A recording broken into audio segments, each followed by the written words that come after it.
earthquake swarm strikes South Carolina. Today it was a 2.5 felt by hundreds. This was after the 3.3 a few days ago. We had a 3.3, 2.5, and again a 2.5.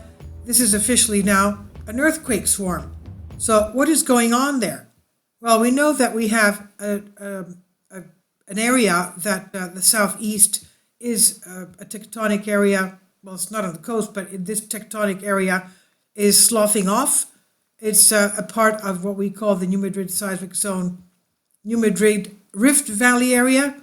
We know that New Madrid seismic zone is the area between, for example, all the way Mississippi River going up to Lake Erie, Lake Ontario, and then up north towards Quebec, Montreal, Ottawa, St. Lawrence River.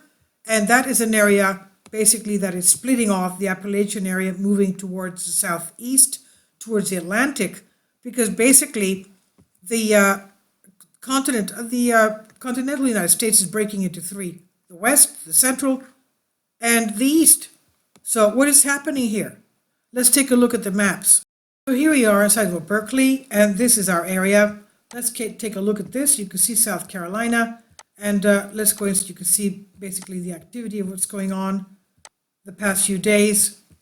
Right there, basically south, it's northeast of Columbia, and that's it. 3.3 on the 27th, 27, 28, 2.5, and today we had a 2.5. And this is how many people felt it. Just a minute, sorry. I think it was about 400. Let's see. Okay. 404 people felt it. And this is our area. Finally, support my Patreon account. The daily posts are 5 videos daily, and they are totally different from what I have on my YouTube channel. Thank you so much for your support and that you find all my content so interesting. You'll find the Patreon account details in the description box.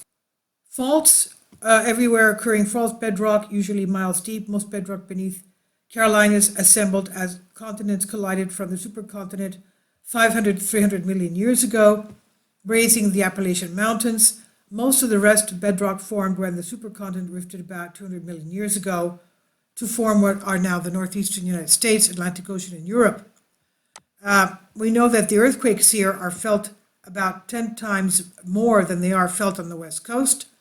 But I want us to go to the, okay, this is our area and the aerial, okay, and the topographic. Let's go to USGS. I found this PDF on USGS on the this page 17 of 30. Atlantic continental shelf slope of the United States. Let's go to page 17. I want to show you the map of, here we are. Basically, we're on this area. This is Florida. This is our area, Charleston area right here.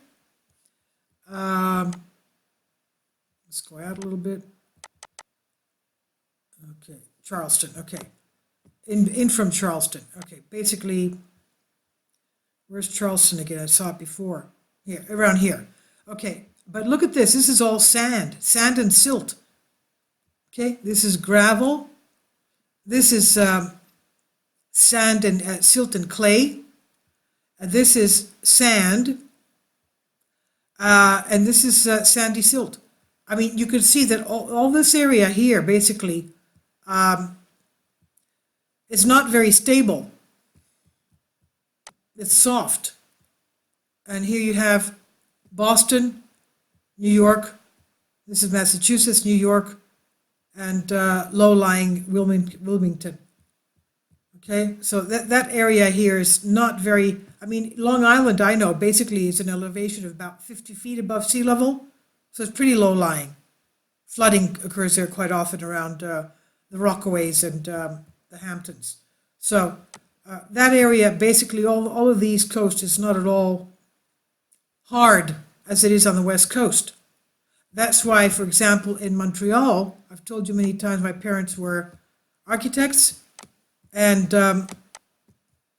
the area there is so soft that they have to make as many basements as they do above ground floors.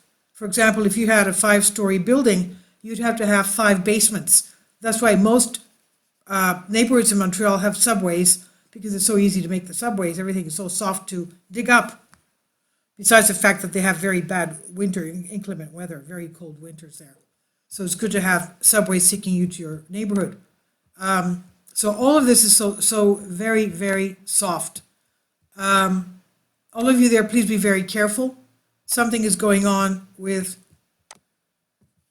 the Carolinas. Okay?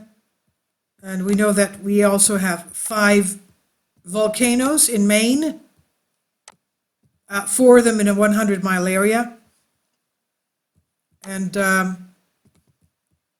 we have seamounts off this area as well. Let's see if we can see them here. Seamounts.